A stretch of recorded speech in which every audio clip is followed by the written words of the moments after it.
smack in the middle. Maybe about 10 lines down from the wide lines. Yeah, 148b. Continuing the conversation about a shchiv mirah, someone who's deathly ill, who's got very sick, is bedridden. So now we're going to have a little bit of a technical gemara and then sort of smooth sailing for a while. So if you make it through this part, you're good to go. If not, I'm sorry. Ibailahu. So notices you come up with it. Right. So just trying to keep everyone awake at this hour, you know. So we know from the Mishnah already, we're already experts, that if a guy leaves over all of his possessions and then miraculously recovers, so then he gets to all of his possessions back because he only gave it over on condition he wasn't going to make it. Baruch Hashem, he made it, and he gets to move back into his house. However, if he were to leave some of the possessions over, so then that's viewed as a regular gift, and even if he recovers, he will not get it back because it's viewed like a regular gift. And the fact that he left some of the property for himself. So now, he's going to give all of his property to one person, and then he's going to retract and give some of the property to somebody else. And the question is going to be, is a partial retraction considered a full retraction? And it's like the first guy really got nothing, and it all goes to the second guy. Or is a partial retraction not a full retraction, and actually the first and second guy both get to split the property. So now, Ibailahu, Chazar b'miktas, Chazar b'kula, olo, a Chazar b'miktas, retraction. Chazar is to retract, miktas is a partial retraction. Is that considered a full retraction? Meaning when a guy changed his mind now and gave some of the property from Reuven to Shimon, he means that he doesn't want Reuven to have anything anymore. So let's say he has $1,000. So he gave $1,000 to Reuven. And then he says, you know what? 500 of that $1,000, let's say 700 of that $1,000 should go to Shimon. Does he mean to say 700 should go to Shimon and nothing should go to Reuven? Or he means 700 should go to Shimon and 300 will remain by Reuven? So now, let's see. Tashma. Let's bring a brisa, which can have two parts of the brisa, and those two parts are going to either confuse us or help us. Let's see. So Tashma. Kula Narishon, Umiktasan Lasheni. So you gave all your property to Reuven, and then you retracted and gave part of it to Shimon. So now, Sheni Kana, Rishon Lo Kana. Says the brisa. Second guy has acquired, first guy has not acquired. Now hold on. Did the shchiv mirah, did he heal? Did he recover? Or did he die? We don't know. It just says guy number 2, Shimon, acquired. Guy number 1 did not acquire. So now, what's the case? It's vague. So ma'ilav b'shemes. Are we not talking about a case where the guy died, the shchiv mirah died, and the brisa says that the second person acquires, the first person doesn't acquire? Sounds like when you went from 1,000 to Reuven, 700 of that to Shimon, what you meant to say was, I want Shimon to have and Reuven to have 0, which would prove to us that Chazara b'miktas havi Chazara, a partial retraction is a full retraction. I want, when I changed my mind and gave Shimon 700, I wanted Reuven to keep nothing. Not that I wanted Reuven to keep 300 and just give part of that to Shimon, because if that would be true, then why doesn't Reuven keep the money? It says Rishon Lo Kana. The first guy has not acquired. So, Ma'ilav b'shemes. Are we not talking about a case where the guy died? Yeah. Therefore, a partial retraction is considered a full retraction by the fact that you see that only Shimon, only guy number 2 acquires. Guy number 1 gets nothing. So that should prove our case. Says the Gemara, no. Lo b'sha'amad. Really, it's a case where the shchiv mirah gave $1,000 to Reuven, and then he said 700 to Shimon, and then instead of dying, he recovered. So now, once he recovered, so Shimon gets to keep the money. Why? Because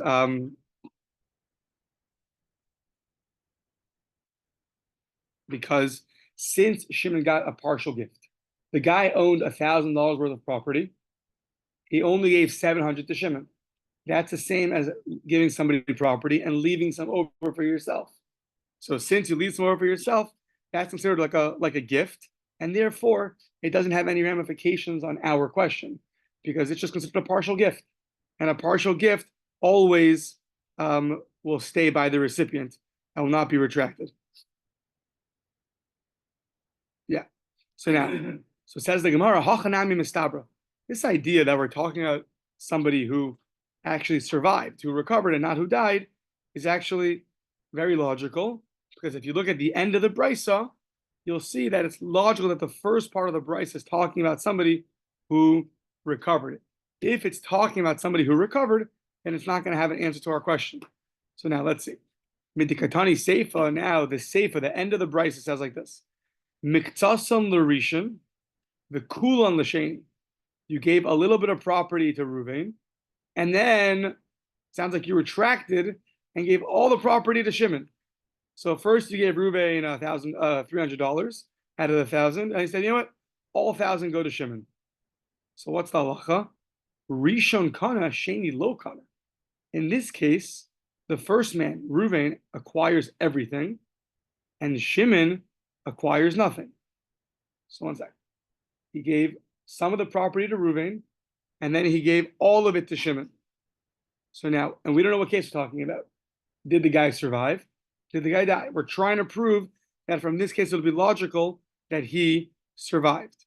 So it says the Gemara like this. So, Iyamers Bishlama, Bisha Amad. It's very good, it's very logical, very understandable if we're talking about a case where the dead person, the guy in the deathbed survived. Mishum hachi sheni lo kana. For that reason, the second person didn't acquire anything. Why? Because he gave all the property. He gave all the property to the second guy. If you give all your property to somebody and then you recover, you get it all back. So sheni lo kana. But ela iyamers b'shemeis, if the brisa is talking about a case where the guy died, so then they both should acquire. Travayu likni. Why shouldn't they both acquire? Reuben got something and Shimon got something. They both should acquire the property. Sounds like from the fact that in the end of the brisa, Shimon acquires everything and Reuben doesn't, that should show you that it's talking about a case where he survived. Since he survived, that's why only Shimon gets some of the property.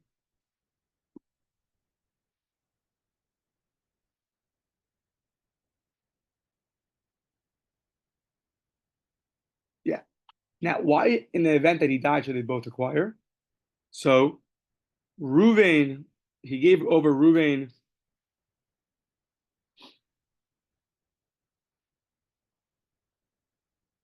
I think Gemara doesn't ask on it, but it's an interesting case. He gave Reuven something and then gave Shimon everything. And the Gemara says, if he dies, they should both acquire. If he survives, then we understand why the second guy acquired. The problem is, if he dies, why should Reuben ever get anything? It was all transferred over to Shimon.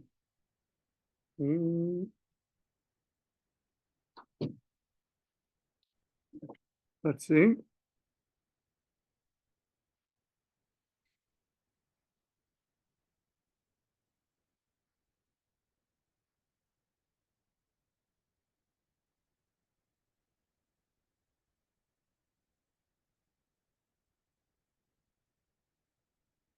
Let's see. Hopefully they were. We'll come back to it. Okay.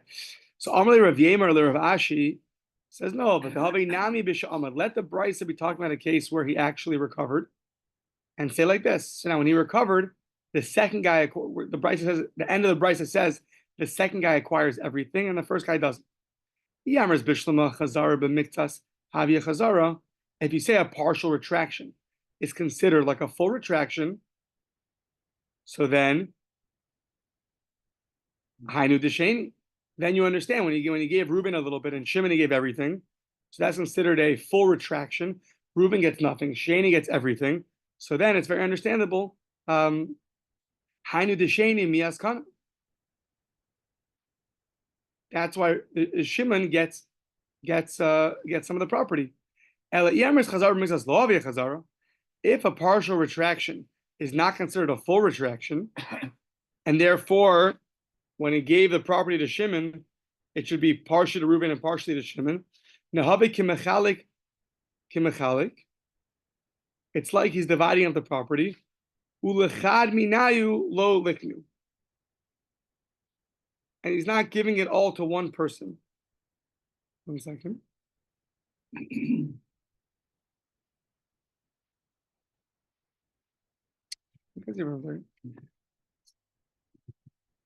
Just 1 second. Well, just 1 second. You're right. Yeah. 428. Mhm. Yeah. Yeah. So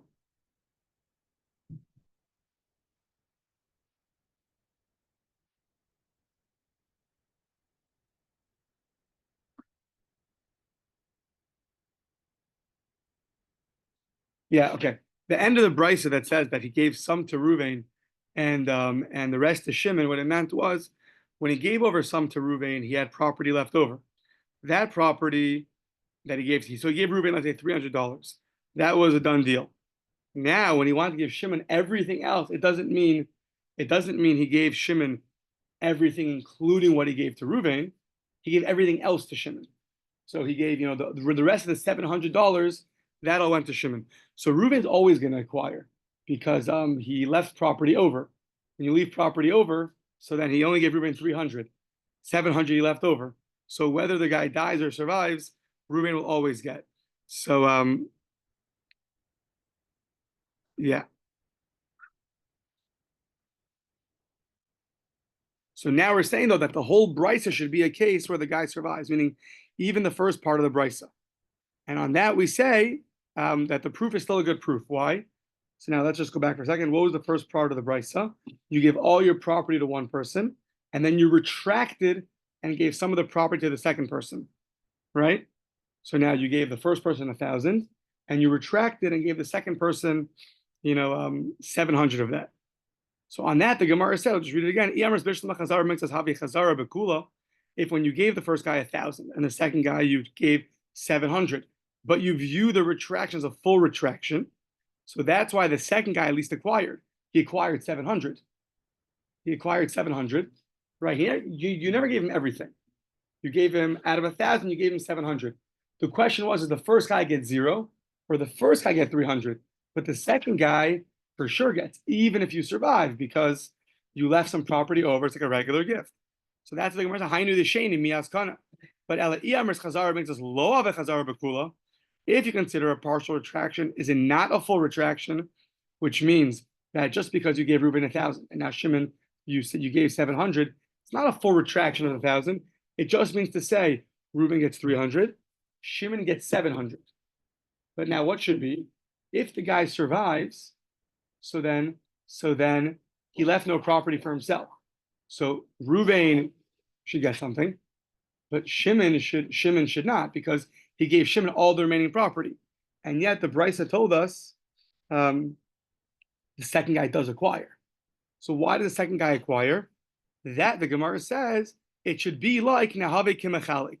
It should be similar to a case of a person who's giving his property to a bunch of different people. You get this much, you get this, and you get that much. So if that should be true, so then ulechad minayu lo liknu. Then nobody should get anything. Why? Because between the first, meaning when he gave something to the first person and then to the second person, he wasn't retracting. He was just giving out property. 300, 200, 100. But at the end of the day, all of his property is gone. So we don't view it as two separate gifts. If you view it as one gift, it's just you're giving out your $1,000, which is all your property.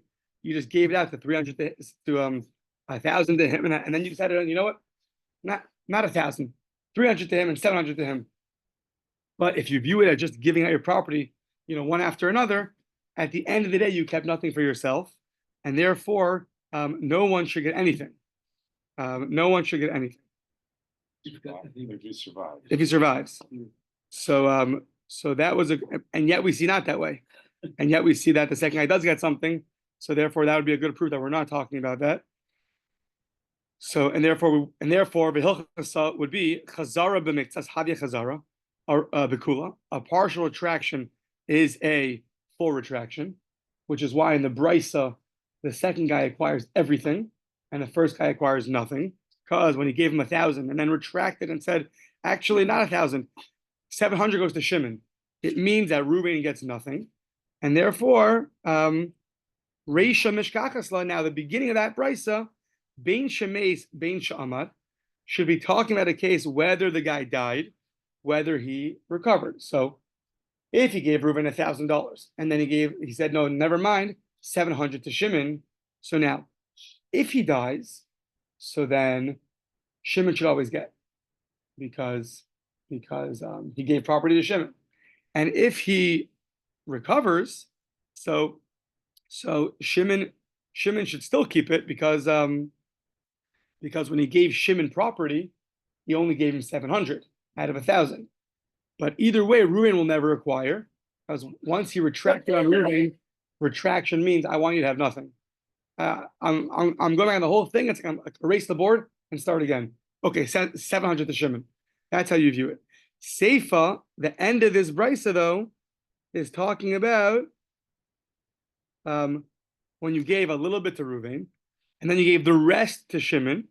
So then we said that the first person acquires, and the second person does not acquire. Now, if the guy dies, then why doesn't the second guy acquire? He also got property. It must be a case where he recovered, and therefore the first guy who got some property, but some was left over, gets to keep it. The second guy who got the rest of the property, and the guy left nothing over for himself, so then if the guy recovers, he gets that property back. Seifa lo mishkachasla ela kisha amad.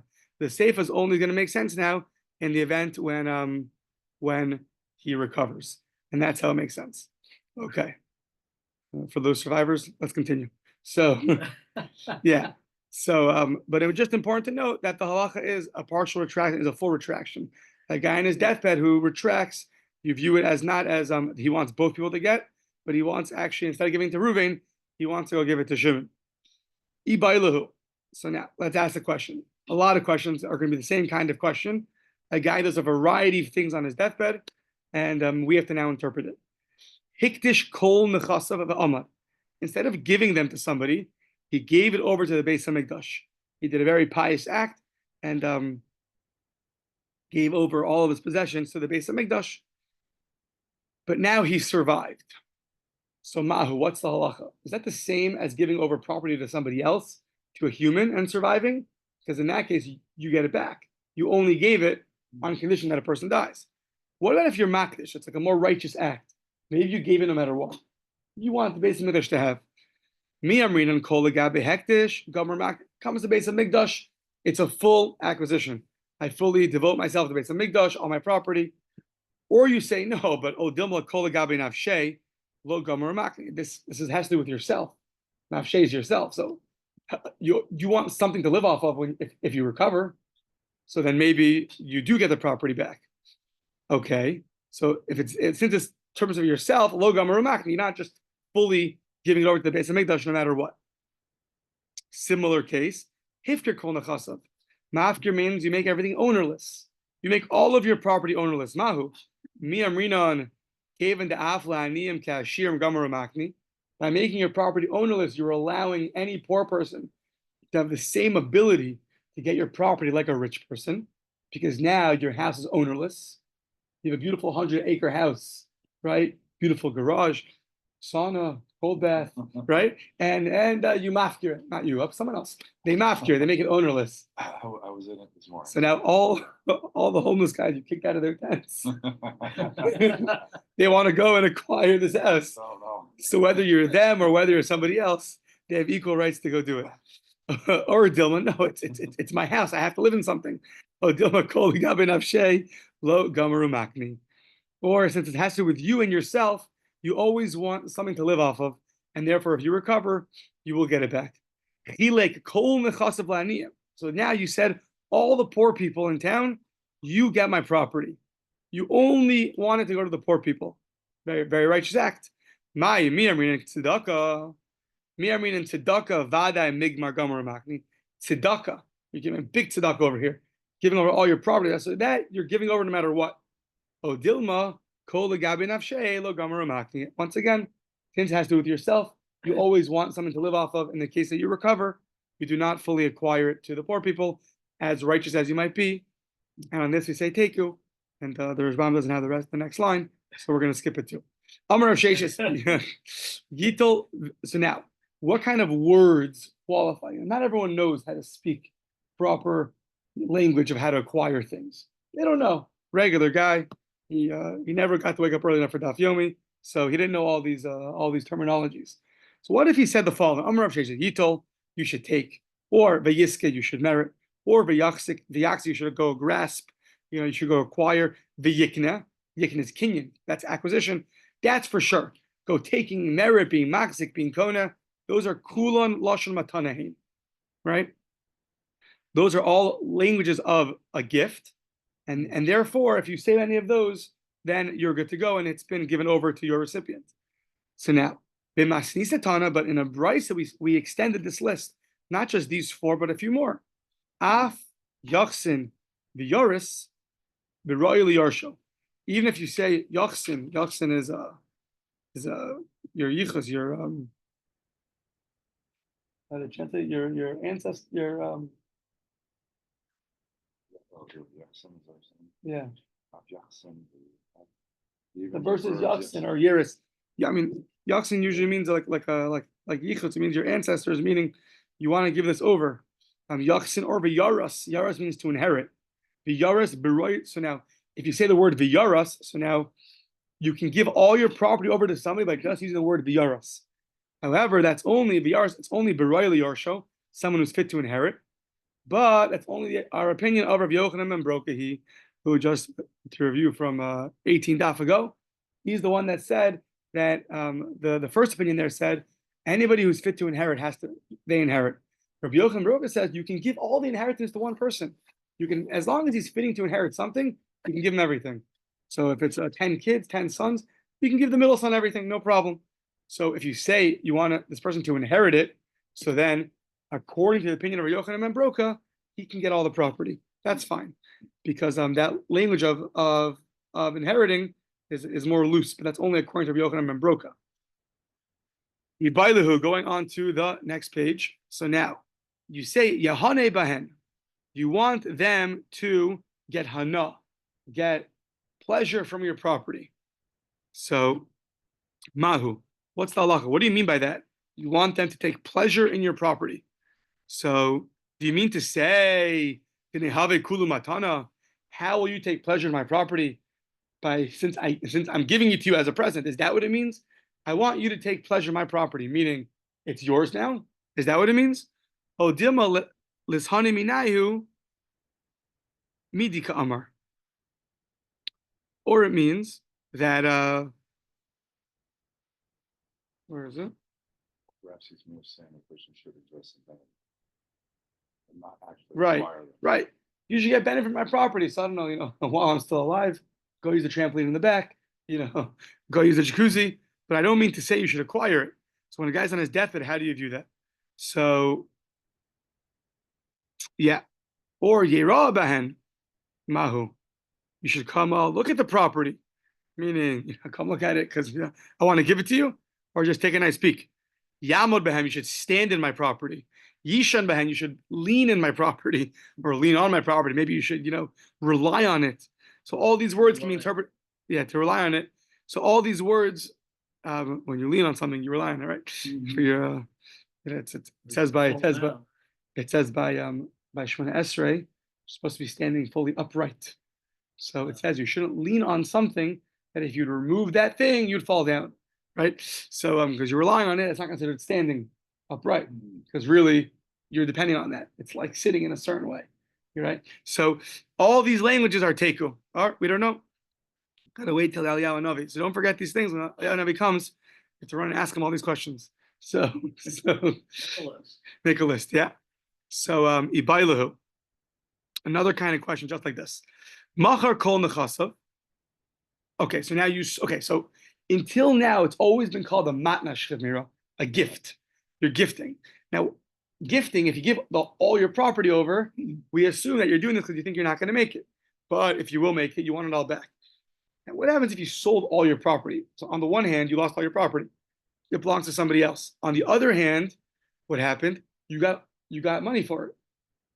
So it's not like you lost all your property. Yeah. You have cash. So then now what happens if you get better? If you get better, so maybe you'll say that's the same as leaving over property. You have what to live off of. You have cash. Now that you have cash, go buy a house, right? On the other hand, you have no more property left. So maybe when you get better, you want your property back, and therefore the sale is null and void. So let's see. Ibailahu machar kol nechasav mahu. If you sold all your property, what's the halacha? Now you got better. Amar Rabbi Yehuda Amar Rav im amad eino chozer. If you get better, you can't retract. Sorry, you have cash. You have cash. Take your cash and go spend it. But the sale will be a good sale. V'zimnin Amar Rabbi Yehuda Amar Rav im amad chozer.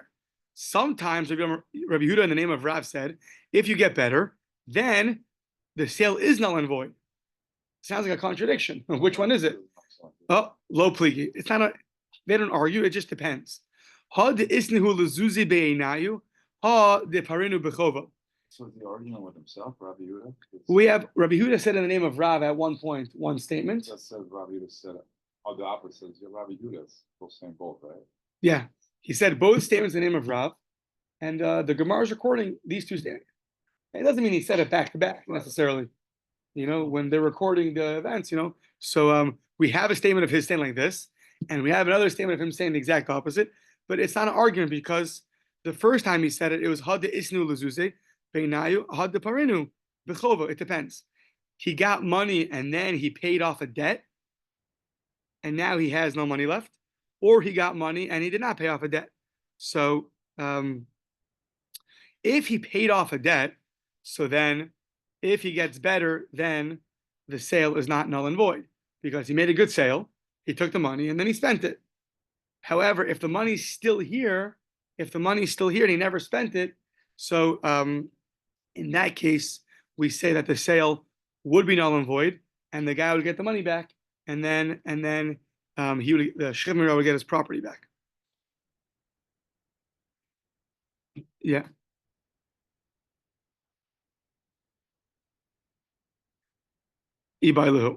Another question. Shchivmira shahodu. So this is shahodemahu. So this is interesting. A person admits he has a lot of property. It's a very rich man, right? But now, so we thought this whole life. And now what happens on his death? He says, "Oh, by the way, the field belongs to Ruvain. The house belongs to Shimon. The Lamborghini belongs to Levi." He starts pouring out the whole bucket list of things. So this is interesting. So how do you view it? Do we view it that since he admitted that it belongs to them, so really it belongs to them because he's expressing that it belongs to them, and we're assuming right now that such an admission is enough to gift to someone else the property, or you say like this. The Rasham explains. Or why is he doing this? Different Gemaras also imply this. He's doing this that people shouldn't know that his sons are about to inherit $1 billion. He doesn't want his sons to be in that position. So he's just saying these things so that everyone around him doesn't think he's actually a millionaire. Therefore, they're not going to go and pester the children. So okay, so let's see. So now, Toshma. The Isser Giyura, okay, so now it's a whole story.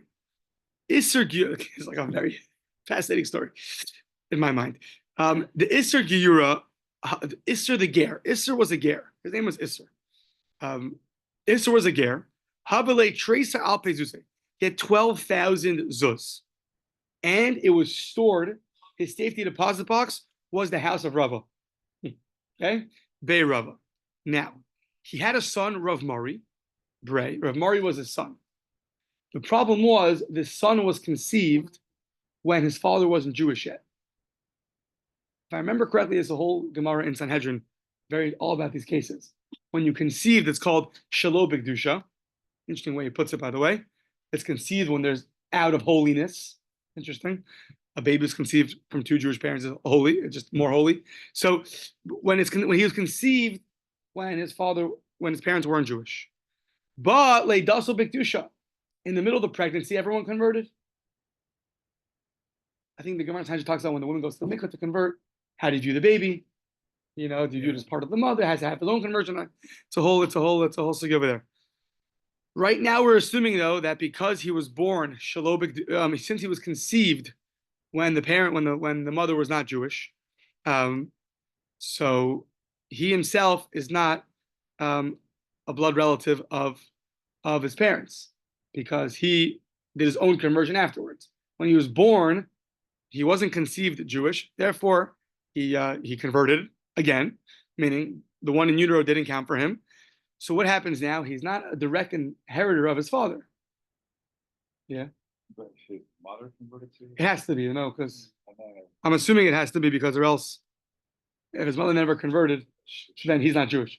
She's pregnant?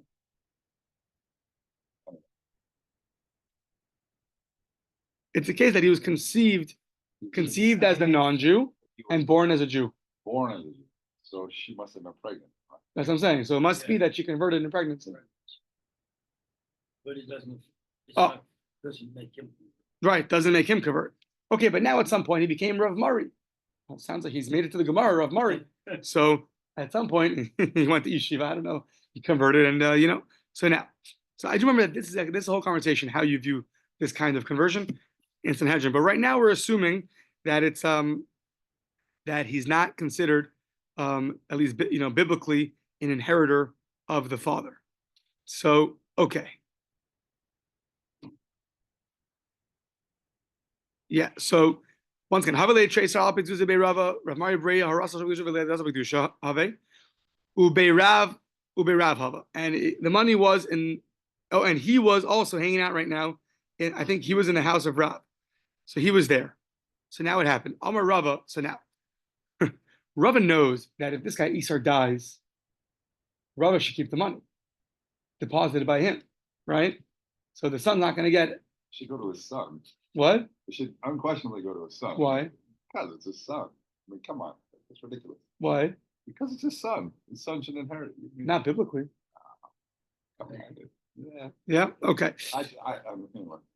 if that was me, I'd tell my son, go take the money from Robert. Well, yeah. If you say it, it's different. The problem is here the guy didn't say anything.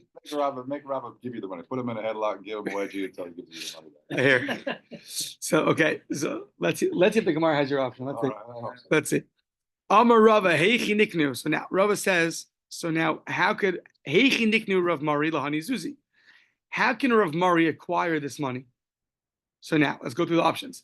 Ibi Yerusha, if he's going to directly inherit it, lav bar Yerushahu, he's not one fit to inherit. I bimatana, if it's a gift, just to gift it over. So now we're saying something which we mentioned earlier, yesterday, I think 2 days ago. I bimatna shchivmira, so they viewed the recipient of a gift of someone who's on their deathbed as an inheritor. They view that kind of gift not as a random gift to a recipient, but as an inheritor. I bimatna shchivmira. Then that's ki Yerusha Shavi Rabbanan. They viewed it like an inheritor, and therefore only someone who's fit to inherit can receive the gift. So if you can fit to inherit, then you can receive it as a gift. If not, not. So now, even Meshicha, maybe he should do Meshicha on the money. He should literally pull the money. It's one of the transactions you could do. Okay, but less Nugabe. He's not there right now. He's here, and the guy's dying over there. Ibe Chalipin, you should take a handkerchief and do it through a handkerchief.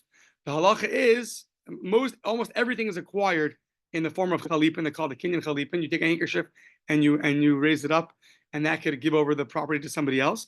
However, not a coin. Ein matbeya nikne bechalipin. A coin cannot be transferred over with Chalipin. Only other properties. So I agav karka, less le'ara. If you want to acquire something called agav karka, another kind of acquisition, you could acquire movables. I think their language is right. Indintov, right? Yeah, indintov, meaning agav, meaning you can acquire it along with the property. It can come along with the property. The problem is he doesn't have any property. Another acquisition that the rabbis enacted, if you have 3 people, you can say in front of 3 people, you want to give the money to somebody, and that works. So now, so he says, Ishalach li Lo azlina. If you're going to send for me, I'm not going to go. So we don't have 3 people here. So now that was Rava's. Now it's interesting. Tosfos is bothered by this. Others are bothered by this also. There's a general concept that someone on his deathbed who says something or shows that he wants something. It's called the mitzvah l'kayim divrei hamis. There's a mitzvah to fulfill the words of the dead person. So if you know, which we do know, that the guy would want to give the money over to the son, assuming we know, so the question is, why doesn't that have a factor over here? When do you apply that rule? When you're not allowed to pull? That's this long. I don't see the whole thing, but it's just, yeah, it's just interesting. They talk about it. Okay, so we're not talking about like always a real life situation. That's No, I know. it's just we're bringing out the So, but so far headlock wasn't mentioned. So let's see. Stay tuned. If you leave now, you might miss the punchline. I know, Jerry. So now, Maskif law Rav Ika Breder of Ami. So we all, by the way, we okay. So let's see. So the point of the story was,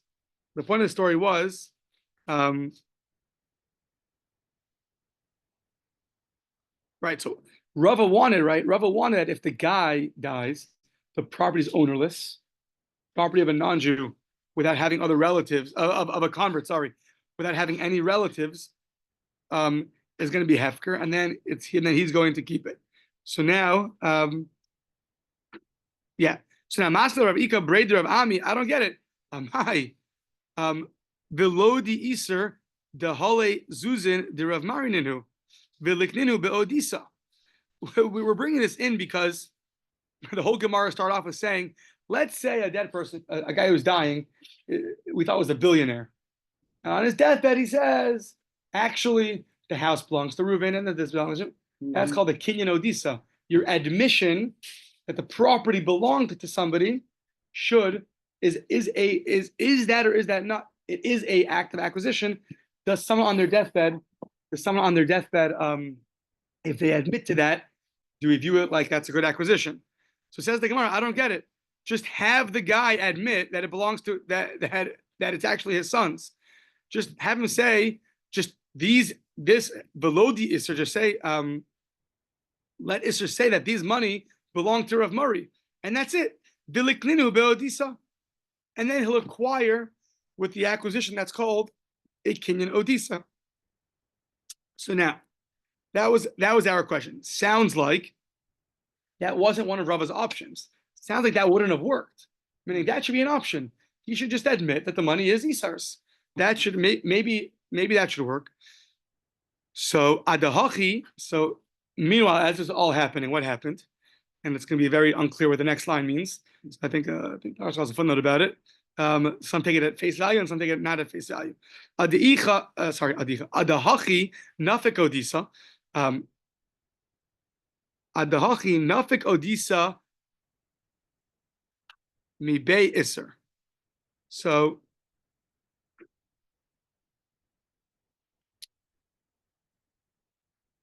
word got out that said what? The dialogue between them in a public forum was studied on. That's a foot. Right. Yeah, evidently the word of exchange reached Esau, who took advantage of Robert Ika's suggestion to Rashba. Oh, he took word of the suggestion, and he said the money belongs to my son Rav Murray, right?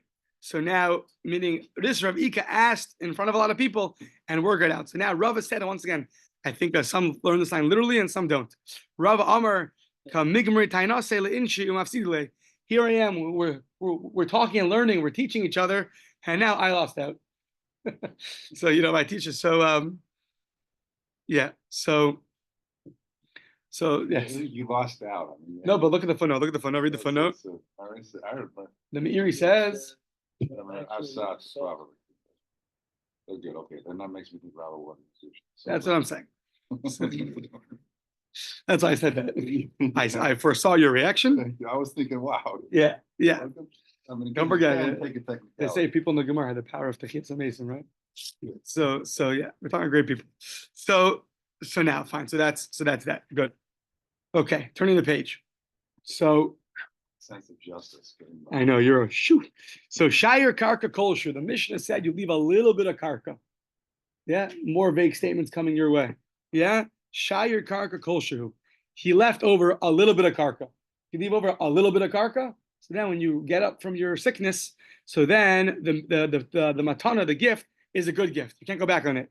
But what does Kolshu mean? Right? Shire Karka Kolshu matana kayamis. The kama Kolshu. How much is the Kolshu? Is it the most minimal amount? Is there a certain definition of kolshu?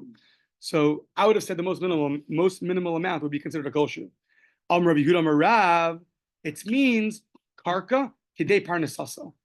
Kolshu means it's enough land that he could sustain himself with. That's what it means. Rav Yirmiyah bar Abba Amar metaltalin kidei parnasasam. Rav Yirmiyah says that if he left over, sounds like not only karka, even movables, enough movables to sustain himself, that's also enough. Amar of Zera kama mechuvanin shmaitza.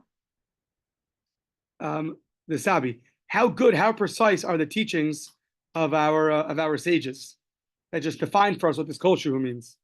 Time and why is it so good? The ika samich aleha. So then. The ika samich aleha metaltali nami. Ikai samich alayu, meaning I think what it's saying, and this is that just like land, you rely on that for your livelihood.